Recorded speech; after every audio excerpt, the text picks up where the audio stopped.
Dear student, આજે આપણે છેલ્લા પીરિયડમાં પરમાણુ ત્રિજ્યાની વાત કરેલી હતી. હવે પરમાણુના કદને અસર કરતા પરિબળો વિશે ભણીએ. પરમાણુની ત્રિજ્યા અસરકારક કેન્દ્રીય વીજભારના વ્યસ્ત પ્રમાણમાં છે. એટલે અસરકારક કેન્દ્રીય વીજભાર વધે તો કદ ઘટે છે. પછી પરમાણુ ત્રિજ્યા છે એ ઋણ આયનના ઋણ ભારના સમચલનમાં હોય. એટલે ઓક્સિજન પરમાણુ કરતા O-1 એના કરતા O-2 ની ત્રિજ્યા વધારે હોય છે. પછી કાર્બન લે તો કાર્બન કરતા કાર્બન+2 કાર્બન+4 ની ત્રિજ્યા નાની હોય છે. એટલે ધન આયનનો ધન ભાર વધે જે તે પરમાણુ માટે તો ત્રિજ્યા ઘટે, અને ઋણ ભાર વધે તો જે તે પરમાણુનો ઋણ વીજભાર વધતો જાય તો કદ વધે છે. કારણ કે અસરકારક કેન્દ્રીય વીજભાર ઘટશે. અહીંયા 8 પ્રોટોન 8 ઇલેક્ટ્રોન હતા. હવે 8 પ્રોટોન ને 9 ઇલેક્ટ્રોન થઈ જાય તો કેન્દ્રનું અસરકારક આકર્ષણ ઘટે, અને 8 નું 8 ઉપર આકર્ષણ વધારે, 8 નું 9 ઉપર ઓછું, 8 નું 10 ઉપર એનાથી ઓછું હોય છે. એટલે પરમાણુમાંથી ઋણ આયન બને તો ત્રિજ્યા વધે, પરમાણુમાંથી ધન આયન બને તો વ્યસ્ત +1 કરતા +2 +3 નાનો હોય. હવે આવર્તમાં ડાબેથી જમણે જઈએ એટલે અસરકારક કેન્દ્રીય વીજભાર છે વધતો જાય એટલે ત્રિજ્યા ઘટશે. આવું દરેક આવર્તમાં જોવા મળે. લિથિયમ આવર્ત 2 ના તત્વો છે. Lithium, beryllium, boron, carbon, nitrogen, oxygen ને ફ્લોરિન. લિથિયમથી ફ્લોરિન ઘટે પણ છેલ્લો 18મા સમૂહમાં નિયનમાં વધે, કારણ કે એમાં સ્ટક પૂર્ણ થાય. એટલે Z ઇફેક્ટ કરતા સ્ક્રીનિંગ અસર વધી જાય, પટલ અસર વધી જાય, અપાકર્ષણ વધી જાય અસરકારક કેન્દ્રીય વીજભાર કરતા. એટલે નિયમનો એટલે ફ્લોરિન સુધી લખ્યું. આવું દરેક આવર્તમાં થાય. સોડિયમ, મેગ્નેશિયમ આવર્ત ત્રીજો, sodium, magnesium, aluminium, silicon, phosphorus, sulphur, chlorine સુધી કદ ઘટે, પણ આર્ગોનમાં પાછું અષ્ટક પૂરું થઈ જાય છે એટલે અહીંયા કદ વધે. એટલે છેલ્લું તત્વ નથી આપ્યું. દરેક આવર્તમાં સમૂહ 17 સુધી કદ ઘટે પછી વધે છે. એટલે આવર્તમાં પાછું એક કહું, એક જ આવર્તમાં કદ ઘટે પણ એક બોરોન હોય ને એક ક્લોરીન હોય તો, એક બોરોન અને એક ક્લોરીન તો અહીંયા કદ ઘટે નહીં, આવર્ત બદલી ગયો. અહીંયા બીજી કક્ષામાં ઇલેક્ટ્રોન, અહીં ત્રીજી. એટલે એક જ આવર્તના હોય તોની વાત છે. જુદા જુદા આવર્તના તત્વો હોય તો બીજા આવર્ત કરતાં ત્રીજા આવર્તના તત્વનું કદ મોટું હોય. પછી અહીંયા બોરોનથી કાર્બન ઘટે પણ બોરોનથી ક્લોરીન કીધું હોય તો ક્લોરીનનું કદ વધે. અહીં ત્રીજી કક્ષામાં ઇલેક્ટ્રોન છે, અહીંયા બીજી કક્ષામાં છે. હવે સમૂહમાં વાત કરીએ આપણે. સમૂહમાં અસરકારક કેન્દ્રીય વીજભાર નથી જોવાતો. બાહ્યતમ કક્ષાનો ક્વોન્ટમ કક્ષાનો ક્રમ જોવાય છે. તો લિથિયમમાં 2s1, 3s1, 4s1 અને 6s1. બાહ્યતમ કક્ષાનો અંક વધે એટલે સમૂહમાં ઉપરથી નીચે જઈએ તો એના કદમાં વધારો થાય છે, કારણ કે એની અસરકારક કેન્દ્રીય વીજભાર લગભગ સરખો હોય છે. અહીં શું થાય? બાહ્યતમ કક્ષાનો અંક વધે, બીજી, ત્રીજી, ચોથી, પાંચમી ને છઠ્ઠી કક્ષા, એટલે કદ વધે છે. હવે પરમાણ્વીય કદનો આવર્તનીયમાં વિવિધતા. આવર્તનીય વિવિધતા એટલે આવર્તિતા. આવર્તને ધ્યાનમાં લઈ આવર્ત બીજો હમણાં શીખડાયું તે. ડાબીથી જમણી તરફ જાઓ એટલે અસરકારક કેન્દ્રીય વીજભાર આવર્તમાં ડાબેથી જમણે તરફ જાઓ, કેન્દ્રીય ભાર વધતા ત્રિજ્યા ઘટે છે. કેન્દ્રીય ભાર એટલે અસરકારક કેન્દ્રીય વીજભાર વધતા પરમાણુની ત્રિજ્યા ઘટે છે. આમ કારણ કે લિથિયમ કરતા beryllium, boron, carbon, nitrogen, oxygen, ફ્લોરિનમાં Z અસરકારક કેન્દ્રીય વીજભાર વધે અને ત્રિજ્યામાં ઘટાડો થાય. જ્યારે સમૂહમાં કક્ષાની સંખ્યા ને અસરકારક કેન્દ્રીય વીજભાર જોવાતો નથી. ઉપરથી નીચે તરફ જતા વધે. બાહ્યતમ કક્ષાનો આમ 2s1, 3s, 4s, 5s અને 6s છે એટલા માટે. હવે આપણે આગળ વાત કરીએ તો અપવાદ છે સંક્રાંતિ ધાતુ તત્વો વાળો આવર્ત. આવર્ત કોષ્ટકમાં ડી વિભાગના તત્વો છે એટલે સમૂહ 3 થી સમૂહ 12. Scandium, titanium, vanadium, chromium, manganese, iron, cobalt, nickel, copper અને ઝિંક. આમ છે. તો આ ચોથો આવર્તનું તત્વ છે કારણ કે 4s2 3d1 થી 4s2 3d10 છે. છેલ્લો ઇલેક્ટ્રોન ચોથી કક્ષામાં છે. ચોથો આવર્ત.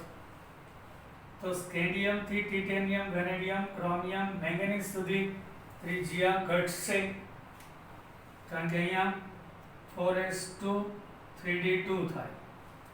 વેનેડિયમમાં 4s2 3d3 થાય. ક્રોમિયમમાં 4s1 3d5 થાય. મેંગેનીઝમાં 4s2 3d5 થાય. અહીંયા સુધી સ્કેન્ડિયમ થી મેંગેનીઝ સુધી અસરકારક કેન્દ્રીય વીજભાર વધતો જાય. સ્પિનિંગ અસર કરતા એટલે ડી માં એક ઇલેક્ટ્રોન હોય, 2 હોય, 3 હોય, 4 હોય, 5 હોય ત્યાં સુધી સ્પિનિંગ ઇફેક્ટ એટલે અપાકર્ષણ, ઇલેક્ટ્રોન ઇલેક્ટ્રોન વચ્ચેના અપાકર્ષણ કરતા અસરકારક કેન્દ્રીય વીજભાર વધે એટલે ત્રિજ્યા ઘટે છે. પછી આયર્ન, કોબાલ્ટ અને નિકલમાં સમાન રહેશે કારણ કે આયર્નના કેસમાં 4s2 3d6 થાય, કોબાલ્ટમાં 4s2 3d7, નિકલમાં 4s2 3d8 થાય. તો અહીંયા અસરકારક કેન્દ્રીય વીજભાર અને સ્પિનિંગ અસર બે સમાન હોય છે. અહીં અસરકારક કેન્દ્રીય વીજભાર સ્પિનિંગ અસર કરતા વધારે ત્રિજ્યા ઘટી. આયર્ન, કોબાલ્ટ, નિકલના કદ લગભગ સરખા છે એનું કારણ નિયર અબાઉટ સરખા છે કારણ કે એમાં સ્પિનિંગ અસર અને અસરકારક કેન્દ્રીય વીજભાર લગભગ સમતુલ્ય છે. પણ કોપરના કેસમાં 4s1 3d10 થાય છે અને અહીંયા 4s2 3d10 થાય. d10 ભરાઈ ગઈ, બધામાં બે ઇલેક્ટ્રોન આવી ગયા એટલે પટલ અસર, સ્પિનિંગ અસર વધી જાય. કેન્દ્રની અસરકારક આકર્ષણ કરતા એટલે કદ વધે છે. એટલે નિકલ થી કોપર અને કોપર થી ઝિંક કદ ઘટવું જોઈએ એની બદલે વધે એટલે અપવાદ છે અને આવું દરેક ડી વિભાગમાં જોવા મળે છે. આ ત્રીજો આવર્ત. પછી બીજો આવર્ત પાંચમા આવર્તમાં ડી વિભાગમાં યટ્રિયમ થી કેડમિયમ, છઠ્ઠા આવર્તમાં લેન્થેનમ થી મર્ક્યુરી, સાતમા આવર્તમાં એક્ટિનિયમ, પછી બરાબર થોરિયમ ને લોરેન્સિયમ અને રુથરફોર્ડિયમ થી બરાબર અહીં મર્ક્યુરી, કેડમિયમ. આ રીતે આ બધામાં જોવા મળશે. એનું કારણ આપણે જોઈએ ડી વિભાગમાં ડી કક્ષકમાં ઇલેક્ટ્રોન ભરાય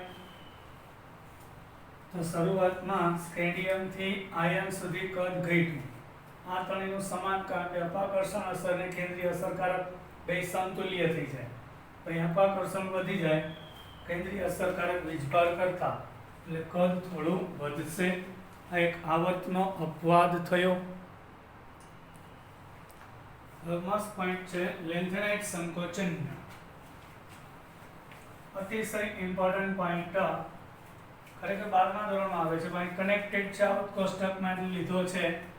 આંતરસંક્રાંતિ તત્વની સૌથી બહારની એટલે આંતરસંક્રાંતિ થઈ. F વિભાગના તત્વની વાત થઈ. F વિભાગના તત્વની બાહ્યતમ કક્ષાની રચના n-1 d0 to 1 અને n-2 f1 to 14 હોય છે. એટલે S માં 2 ભરાઈ જાય પછી ઇલેક્ટ્રોન D માં એક જ રહેશે ને પછી 4f માં ભરાશે. તો લેન્થેનમ 57 નંબરનું તત્વ છે, છઠ્ઠો આવર્ત. એના પછી આપણે 14 મિસિંગ હતા. સીરિયમ થી લુટેશિયમ 71. લેન્થેનમની રચના જોઈએ તો ક્રિપ્ટોન 36, ઝેનોન 54, પછી 6s2 અને 5d1 છે. 54 ને 2 56 57. એ અપવાદરૂપ ઇલેક્ટ્રોન 6s માં 2, 5d માં 1 અને અંદરની 4f માં આવે છે. અને અહીંયા 6s2, 5d1 અને 4f માં 14 સુધી ભરાય. આ લેન્થેનાઇટ શ્રેણીના તત્વ છે. એમાં ઇલેક્ટ્રોન 6s 5d ભરાઈ ગઈ, અંદરની 4f માં ભરાય છે અને s માં 2 એટલે કે 5d પહેલા 5s ભરાયેલી હોય, 5p ભરાયેલી હોય અને 5d માં 1 અને પછી 4f માં ઇલેક્ટ્રોન દાખલ થાય છે. એમ ઇલેક્ટ્રોન n-2 f કક્ષકમાં દાખલ થાય છે. તો f કક્ષકની પૂર્ણ બંધારણ ઇલેક્ટ્રોન રચના એટલે બહારની કક્ષાઓમાં ઇલેક્ટ્રોન ભરાય પછી અંદરની 4f માં ગોઠવાય છે. તો f અને d ઇલેક્ટ્રોનની નિર્બળ સ્ક્રીનિંગ અસર એટલે પટ્ટાઓ દૂર જવા જોઈએ તો એને પ્રબળ સ્ક્રીનિંગ અસર કહેવાય. અહીં d અને f સંપૂર્ણ ભરાતી નથી. d માં એક જ ઇલેક્ટ્રોન છે, બાકીની ખાલી f માં ભરાવાની શરૂઆત થાય છે. એટલે d અને f માં નબળી સ્ક્રીનિંગ અસર થાય એટલે ઇલેક્ટ્રોન વચ્ચે અપાકર્ષણ ઓછું થાય. એટલે એમાં Z ઇફેક્ટ વધી જાય. એટલે કે સ્ક્રીનિંગ અસર કરતા અહીંયા અસરકારક કેન્દ્રીય વીજભાર વધે એટલે બાહ્યતમ કક્ષાના ઇલેક્ટ્રોન કેન્દ્રથી વધુ આકર્ષાય છે. એટલે સીરિયમ થી લ્યુટેશિયમ ત્રિજ્યામાં ખૂબ જ ઘટાડો થાય. જે થવો જોઈએ એના કરતાં ઘટાડો જોવા મળશે. એને લેન્થેનાઇટ સંકોચન કહેવાય છે. એની અસર શું થાય તો કે જે પાંચમા આવર્તના તત્વ છે એના કદ અને છઠ્ઠા આવર્તમાં લેન્થેનમ પછીના અહીંયા આવશે હાફનિયમ 72 થી મર્ક્યુરી. તો અહીં સમૂહમાં ઉપરથી નીચે કદ વધવું જોઈએ, એ વધતું નથી, લગભગ સમાન રહેશે. લેન્થેનમમાં 5d માં 1 પછી ઇલેક્ટ્રોન 4f માં જાય એટલે અહીં ભરાયેલી નથી એટલે નબળી સ્ક્રીનિંગ અસર એટલે અપાકર્ષણ ખૂબ જ ઓછું અને કેન્દ્રનું આકર્ષણ વધી જાય એટલે કદમાં ખૂબ જ ઘટાડો થાય. એને લેન્થેનાઇડ સંકોચન કહે છે. એના કારણે શું થાય તમને કહું તો કે આપણે બીજો આવર્તનો તત્વ છે ચોથા આવર્તમાં સ્કેન્ડિયમ થી ઝિંક. ચાલો પાંચમા આવર્તમાં યટ્રિયમ થી કેડમિયમ. ચાલો અહીં ઉપરથી નીચે જાય કદ વધે. પછી છઠ્ઠા આવર્તમાં લેન્થેનમ છે 57. પછી સીરિયમ થી લ્યુટેશિયમ નીચે F વિભાગમાં લીધા છે. પછી હાફનિયમ થી મર્ક્યુરી.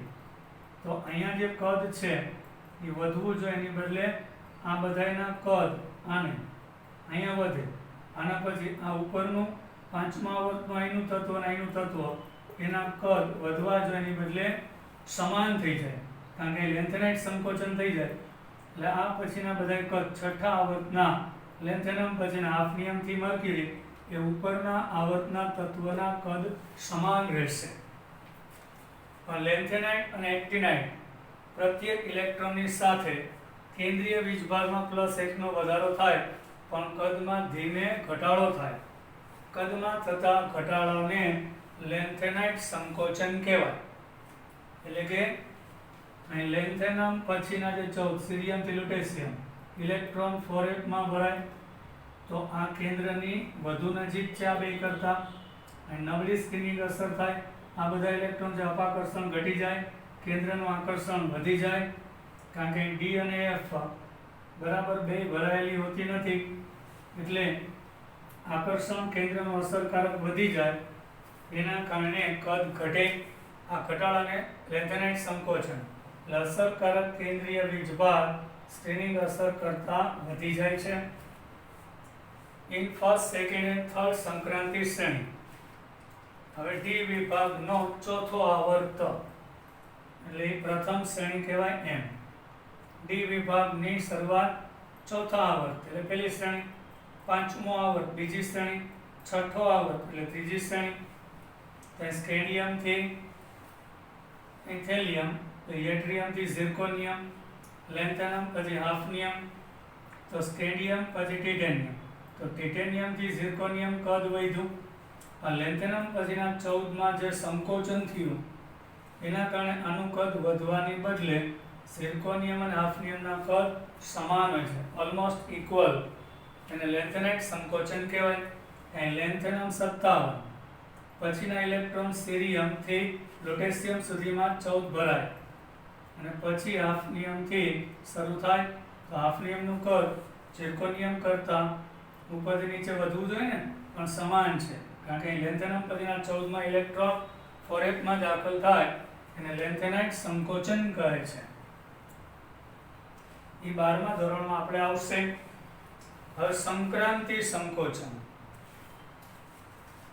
સમૂહમાં નીચે ઉપરથી નીચે જાઓ કદમાં વધારો થાય, દેખીતી વાત છે, પરંતુ સમૂહ ત્રીજો લઈ બોરોન, એલ્યુમિનિયમ, ગેલિયમ, ઇન્ડિનિયમ, થેલિયમ, તો નિયમ મુજબ સમૂહમાં ઉપરથી નીચે જતા કદ વધે, પણ એલ્યુમિનિયમ અને ગેલિયમનું કદ લગભગ સમાન છે.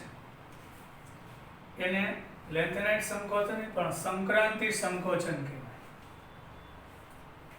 એલ્યુમિનિયમ છે 13 નંબર, આ 31 છે. એલ્યુમિનિયમનો પરમાણુ ક્રમાંક જો 13, 1s2 2s2 2p6 3s2 3p1 થાય. ગેલિયમ 31 નંબર છે એટલે આર્ગોન 18, 4s2 3d10, 18 ને 20 ને 30 અને 4p1 છે, તો અહીં 3d10 ભરાઈ જાય છે.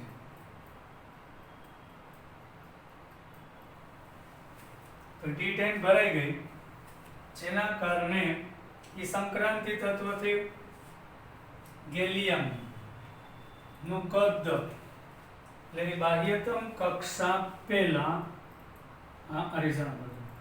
બાહ્યતમ કક્ષા પહેલા 3d કક્ષક ભરાયેલી નથી.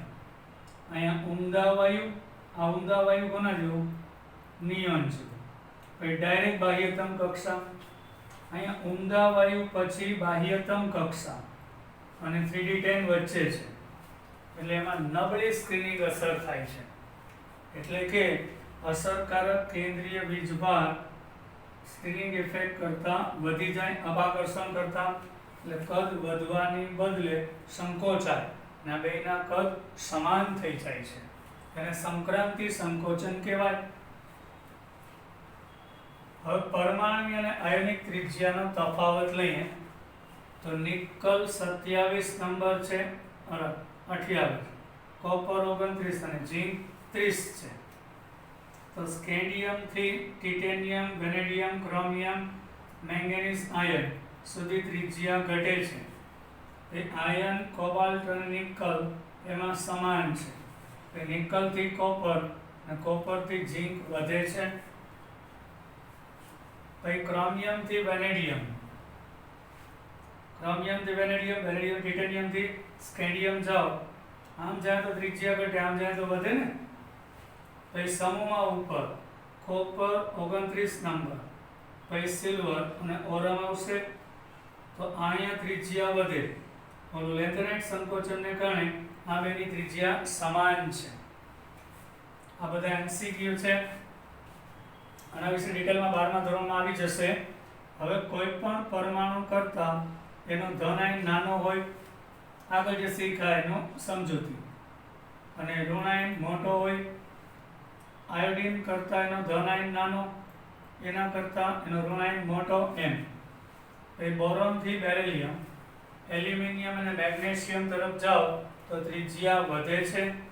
Boron 5 number, beryllium 4 number. તો બેરિલિયમ પછી બોરોન આવે તો એક જ આવર્તમાં ડાબેથી જમણે જાઓ ત્રિજ્યા ઘટે, એટલે બોરોન નાનું, બેરિલિયમ મોટું. એલ્યુમિનિયમ 13 નંબર છે, મેગ્નેશિયમ 12 નંબર. મેગ્નેશિયમ કરતા એલ્યુમિનિયમ નાનું. હા, આ બીજા આવર્તમાં છે, આ ત્રીજામાં. તો ત્રીજા આવર્ત વાળું મોટું હોય ને, એમાં 3s 3p હોય, અહીં 2s 2p માં ઇલેક્ટ્રોન હોય. તો અહીં આ રીતે આ 4 તત્વો આપ્યા હોય તો બેરિલિયમ બોરોન બીજા આવર્તમાં, મેગ્નેશિયમ એલ્યુમિનિયમ ત્રીજા આવર્તમાં. ડાબેથી જમણે જાઓ ત્રિજ્યા ઘટે, એટલે મેગ્નેશિયમ મોટું, એનાથી નાનું એલ્યુમિનિયમ. પછી અહીંયા જવાનું, પછી બોરોન, પછી મોટું બેરિલિયમ, એનાથી નાનું બોરોન છે. પછી આપણે ટિટેનિયમ થી ઝિર્કોનિયમ જાય, બોલો ટિટેનિયમ 22 નંબર, ઝિર્કોનિયમ ઉપરથી નીચે કદ વધ્યું, પણ લેન્થેનાઇટ સંકોચનને કારણે લેન્થેનમ પછીના જે તત્વો હોય, બરાબર, અહીંયા હાફનિયમ, તો ઝિર્કોનિયમ અને હાફનિયમનું કદ સમાન થાય લેન્થેનાઇટ સંકોચન. પછી તે સ્કેન્ડિયમ યેટ્રિયમ સમૂહ નંબર 3. પછી લેન્થેનમ અને એક્ટિનિયમ છે, 21, 39, 57 અને 89. તો અહીં લેન્થેનાઇટ સંકોચનને કારણે અહીંથી અહીં કદ વધે છે સમૂહ, તો લેન્થેનમ એક્ટિનિયમના કદ બે સમાન થઈ જાય, કારણ કે અહીંયા 4f કમ્પ્લીટલી ભરાઈ ગઈ, 4f અને 5f ભરાયેલી હોય છે. 4f ભરાઈ જાય પછી આવે અને 5f ભરાવાની શરૂઆત થાય છે. પછી ફ્લોરિન, ઓક્સિજન, ક્લોરીન, સલ્ફર, એ કેમ નક્કી કરવું? ફ્લોરિન અને ઓક્સિજન બીજા આવર્તમાં આવે, 8 નંબર 9 નંબર. ઓક્સિજન કરતાં ફ્લોરિન નાનું. પછી ક્લોરીન અહીં નીચે આવશે 17 નંબર, સલ્ફર 16. ત્રીજા આવર્તમાં ડાબેથી જમણે કદ ઘટે, તો ક્લોરીન કરતાં સલ્ફર મોટો, કારણ કે ત્રીજો આવર્ત એટલે 3s 3p, આ 2s 2p, એટલે અહીંયા સલ્ફર મોટો, ક્લોરીન નાનું. પછી આ બેની વાત આવે, તો એ બેમાં મોટું કયું? ઓક્સિજન, અને પછી ફ્લોરિન. આમ સલ્ફરથી નાનો ક્લોરીન, ક્લોરીનથી નાનો ઓક્સિજન, ઓક્સિજનથી નાનો, તો આમ નીચેથી ઉપર જવાનું રહેશે. પછી બેરિલિયમ સમૂહ 2 માં આવે, અને આવર્ત બીજો.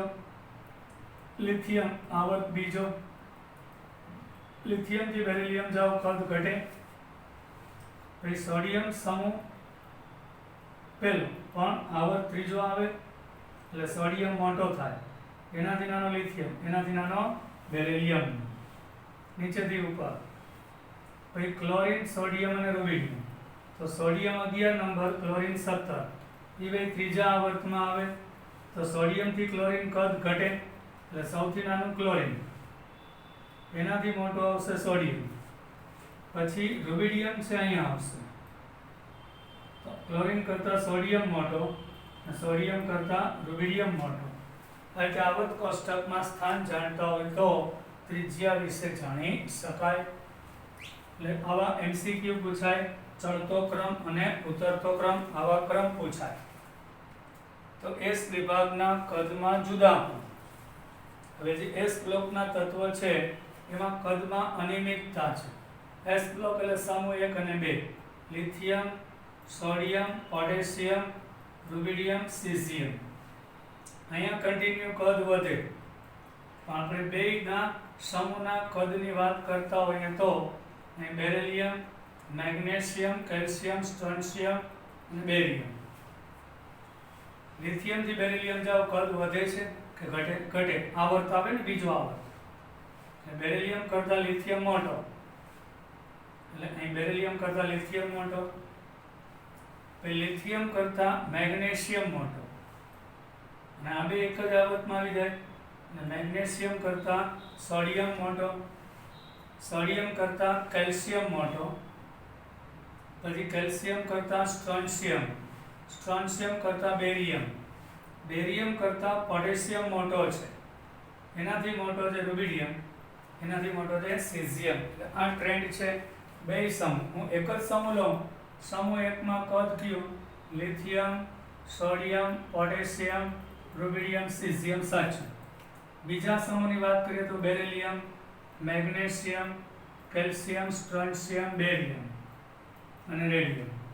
પણ એક અને બેનું મિશ્રણ કરીએ અને કદની સરખામણી કરીએ તો આ ટ્રેન્ડ છે.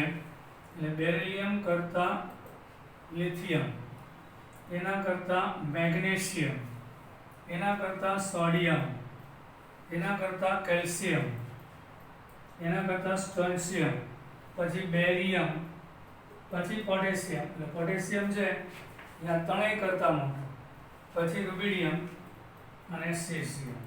આ આપણો MCQ છે. સાપેક્ષ આ માટેની ત્રિજ્યા અને અસરકારક કેન્દ્રીય વીજભારને ધ્યાનમાં લેવામાં આવે છે.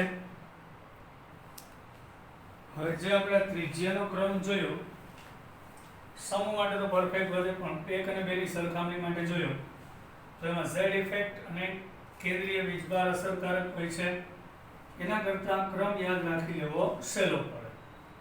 દર વખતે ઝેડ ઇફેક્ટ ગણવા કરતાં, યાદ રાખવા કરતાં આ ક્રમ તો ફિક્સ જ છે, બદલાવાનું નથી. હવે આયનીકરણ પોટેન્શિયલ IP ઘણીવાર લખેલું હોય કે આયનીકરણ એન્થાલ્પી, આયોનાઇઝેશન એન્થાલ્પી ઇંગ્લિશમાં.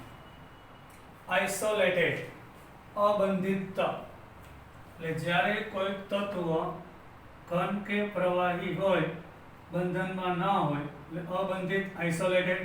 સ્વતંત્ર વાયુરૂપ અવસ્થામાં પરમાણુ હોય ત્યારે એની ધરા અવસ્થામાં, એટલે સોડિયમ 11 નંબર છે, એટલે 1s2 ધરા અવસ્થા એટલે કીધું કે જ્યાં ઇલેક્ટ્રોન નિયમ મુજબ અવબાવના ભરાયેલા હોય તે ઓછી ઉર્જાવાળી કક્ષામાં. હવે ધારો કે આને ઉર્જા મળે તો ઇલેક્ટ્રોન 3s માંથી 3p માં ચાલ્યો જાય તો એની ઉત્તેજિત અવસ્થા કહેવાય. ધરા અવસ્થા એટલે ઓછી ઉર્જાવાળી કક્ષકમાં ઇલેક્ટ્રોન હોય ત્યારે દૂર કરવા માટે જરૂરી ઉર્જાને તે તત્વની આયનીકરણ એન્થાલ્પી કહેવાય. આઇસોલેટેડ એટલે બીજા કોઈ પરમાણુ હારે બંધાયેલો ન હોય ત્યારે. પાછો એ પરમાણુ ઘન કે સોડિયમ સોલિડ હોય, પણ એને વાયુમાં ફેરવી નાખવાનું, પહેલા સોલિડ હોય કે લિક્વિડ, અને ઘનમાં વાયુમાં ફેરવી પછી આયનીકરણ એન્થાલ્પી માપવામાં આવે છે.